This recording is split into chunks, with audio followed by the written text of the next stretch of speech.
రీత్యా వారు దంతవైద్యులు. ప్రవృత్తి రీత్యా వారు పర్యావరణ ప్రేమికులు. ప్రకృతి మీది ప్రేమతో తమ ఇంటి మేడనే ఓ పూలవనంగా, సేంద్రియ కూరగాయల కొలువుగా మార్చుకున్నారు. క్రిమిసంహారక రసాయనాలతో పండిస్తున్న కూరగాయలతో ఆరోగ్యంపై తీవ్ర ప్రభావాన్ని చూపుతుండటంతో వారు తమ ఇంటి అవసరాల కోసం సేంద్రియ పద్ధతిలో కూరగాయలు పండించుకుంటున్నారు. ఆరోగ్యం, ఆహ్లాదానికి ప్రాధాన్యమిస్తూ 2 ఏళ్లుగా వారు కృషి చేస్తూ సిద్దిపేటకు చెందిన దంతవైద్యులు జిఎన్ స్వామి, శ్రీదేవి దంపతులు కొత్త ఒరవడి సృష్టిస్తున్నారు. ఈ మొక్కల పెంపకం మొదటి నుంచి చాలా ఇష్టం. ఫస్ట్ నేను పూల మొక్కలను బాగా ఇష్టంగా పెంచేదాన్ని, పూజ గురించి వాటి కోసం. తర్వాత ఈ క్రిమిసంహారక మందుల వల్ల ఆరోగ్యం ఎలా దెబ్బతింటుంది అనే అర్థం అయ్యి దాని నుంచి కనీసం మన ఇంటి వరకు పెరట్లో పండించుకోవడానికి, మన ఇంటి అవసరానికి పనికొచ్చే కూరగాయలను పెంచడం జరిగింది. అది కూడా ఈ మందులు వాడకుండా, రసాయన మందులు వాడకుండా వర్మీ కంపోస్టు, కోకోపిట్ ఇవన్నీ వేసి మేక ఎరువు అలాంటివి మాత్రమే వాడుతూ ఎంతవరకు వచ్చినా పర్వాలేదు అని మా ఇంటి వరకు వెజిటబుల్స్ పెంచడం జరుగుతుంది. టొమాటో, వంకాయ, మిర్చి, ఆకుకూరలు ఇవన్నీ కూడా. ఒక అంతస్తుతో కూడిన సొంత భవనంలో ఆస్పత్రి నిర్వహిస్తూ మరోపక్క పండ్ల, కూరగాయలు, మొక్కల్ని పెంచుతూ ఆదర్శంగా నిలుస్తున్నారు. సిద్దిపేట పట్టణానికి చెందిన జిఎన్ స్వామి, శ్రీదేవి దంపతులు వృత్తిరీత్యా డెంటల్ వైద్యులు. అయితే వీరికి ప్రకృతి మీద ప్రేమతో తమకు ఎలాంటి ఖాళీ స్థలం లేకపోవడంతో తమ ఇంటిపై కుండీల్లో సుమారు 200 రకాల మొక్కలను పెంచుతూ తమ ఇంటిని ఒక గార్డెన్ పార్క్ లా తయారు చేశారు. దీనివల్ల మా ఫ్రెండ్స్, మిగతా వాళ్ళు కూడా స్ఫూర్తి పొంది వాళ్ళు కూడా కొన్ని బాల్కనీలు, ఇప్పుడు ప్లేస్ లేదనే చాలా మందికి ఒక ప్రాబ్లం ఉంది. కాకపోతే ఈ కొన్ని మొక్కలు కుండీల్లో కూడా మనం పెంచుకోవచ్చు, దాంతో దిగుబడి కూడా వస్తుంది బాగానే మన ఇంటి వరకు. చాలా యూట్యూబ్లో చూసి కూడా మేము ఇన్స్పైర్ అయ్యి మేము పెంచుతున్నాం ఈ మొక్కల్ని. అలోవెరా అని కొన్ని మస్కిటో రిపెలెంట్స్ కూడా ఉన్నాయి.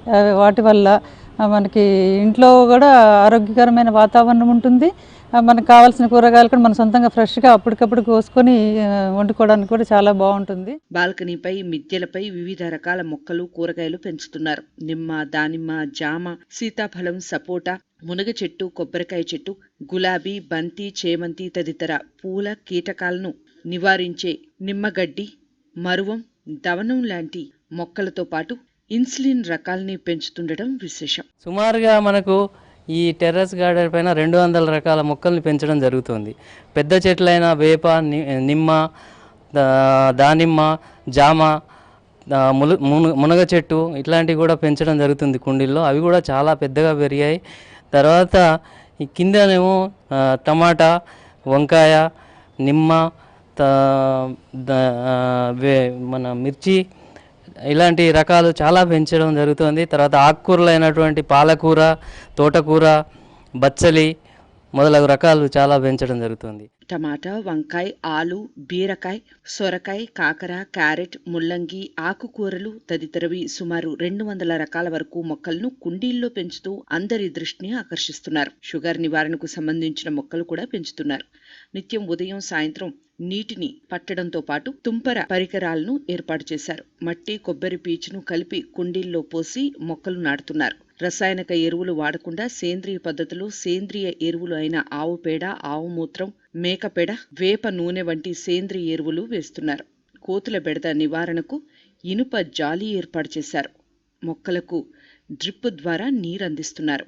మిద్దె తోటలో పెరిగిన కూరగాయల్ని వారు వంటకు వినియోగిస్తున్నారు. ఎక్కువగా కాచినప్పుడు ఇరుగు పొరుగులకు పంచుతున్నారు. పక్షుల కోసం ప్రత్యేక బర్డ్ ఫీడర్ ఏర్పాటు చేశారు. చిన్న చిన్న ఫంక్షన్లు కూడా చెట్ల మధ్యనే జరుపుకుంటామని చెప్తున్నారు. పార్క్ లాగా ఉంది మా ఇల్లు. ఫ్రెండ్స్ ఎవరైనా వచ్చినా కూడా చిన్న పార్టీ చేసుకోవడానికి కూడా, గెట్ టుగెదర్స్కి, గ్యాదరింగ్స్ కూడా చాలా ఆహ్లాదంగా, ప్లెజెంట్గా అనిపిస్తుంది అనమాట. మా ఫ్రెండ్స్ చాలామంది కూడా మేము మొక్కలు ఇవ్వడం జరిగింది.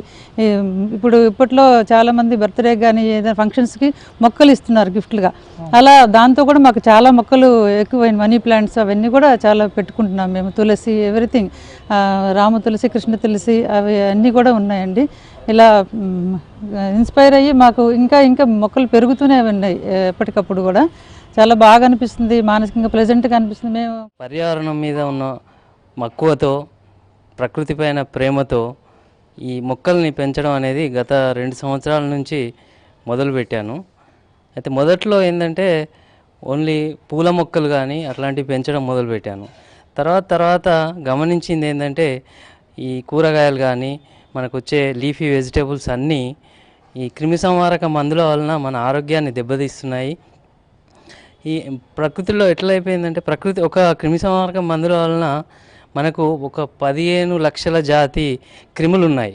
కానీ అందులో మనకు హాని చేసే క్రిములు ఒక 15,000 మాత్రమే ఉన్నాయి. బట్ ఈ క్రిమిసంహారక మందులు కొట్టి నత్రజని పొటాషియం వలన చాలా క్రిములు చనిపోతున్నాయి. అంటే దానివలన పర్యావరణం అనేది సమతుల్యత దెబ్బతిని మనకు ప్రకృతిని కూడా నాశనం చేస్తుంది. ఈ ఆలోచన వచ్చిన తర్వాత మన కూరగాయల మొక్కలు కానీ ఇతర మొక్కలు పెంచడం మొదలుపెట్టాం.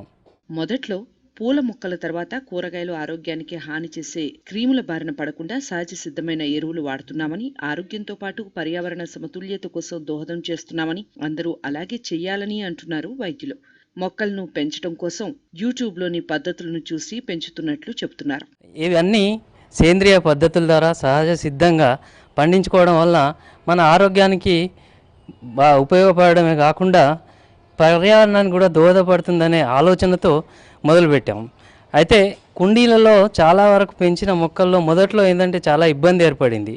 దానివల్ల కొన్ని మొక్కలు పెరగకపోవడం అది జరగడం వల్ల ఈ మొక్కల్ని కూడా జాగ్రత్తగా పెంచడానికి ఎలా అని కొన్ని యూట్యూబ్ చూడడం, తర్వాత పాలేకర్ పద్ధతులు కానీ అవన్నీ గమనించి తుమ్మేటి రఘుత్తం రెడ్డి అనే ఈ టెర్రస్ గార్డెన్ పైన ఆయన ఒక నిపుణుడు ఉన్నాడు. మొత్తం రాష్ట్రం అంతా తిరిగి ఆయన చేస్తున్నారు. అవన్నీ గమనించి యూట్యూబ్లో చూసి మొక్కల్లో ఏంటంటే కుండీలలో ఈ మొక్కలు చనిపోవడానికి కారణం ఏర్పడుతుంది మట్టి వలన. మట్టి వేర్లు పెరగకుండా ఉంటున్నాయి. దానికి ఏం చేసామంటే కంపోస్ట్ కానీ కోకోపీటు తర్వాత కొంచెం ఇసుక కలిపి వేయడం వలన వాటిలో గ్రోత్ బాగా వచ్చి వేర్లు పెరగడానికి ఆస్కారం ఏర్పడింది. ఇంట్లో మిగిలిన ఆహార పదార్థాల ద్వారా కంపోస్ట్ ఎరువు చేసి మొక్కలకు వాడుతున్నామన్నారు. అందరిలో సామాజిక స్పృహ కల్పించాలని ఆశిస్తున్నామన్నారు వైద్యులు. పర్యావరణానికి అందరూ దోహదపడాలని, మన ఆరోగ్యాన్ని కాపాడుకోవడానికి కూడా ఇది చాలా ఉపయోగపడుతుందని నా అభిప్రాయం. చాలా బాగా అనిపిస్తుంది. అందరికి కూడా ఇది ఉపయోగపడాలి. చాలా కష్టము మామూలుగా చూస్తే రైతులకు ఎంత ప్రాబ్లం ఉందో మాకు అవగాహనకు వచ్చింది. వాళ్ళు కొన్ని ఎంత ప్రాబ్లం అవుతుందో దిగుబడి కోసం ఇవన్నీ మందులు ఎందుకు వాడుతున్నారంటే దిగుబడి తగ్గుతుంది కాబట్టి. కానీ దానివల్ల మనకు భూసారం తగ్గుతుంది, డ్యామేజ్ అవుతుంది భూమి, తర్వాత మనకి ఆరోగ్యం దెబ్బతింటుంది. సో అందుకని మన వంతు కృషి కూడా చేస్తూ పర్యావరణానికి మేలు చేస్తూ పొల్యూషన్ కూడా తగ్గిపోతుంది దీనివల్ల. సో ప్లెజెంట్గా ఆక్సిజన్ సరఫరా కూడా ఇక్కడ మేము హాస్పిటల్ కాబట్టి చాలామంది పేషెంట్స్ ప్రజలు వస్తూ ఉంటారు. వాళ్ళకు కూడా ప్లెజెంట్గా ఉండాలి వెదర్ అన్నట్టు ఇలా పెంపకం చేస్తున్నాం.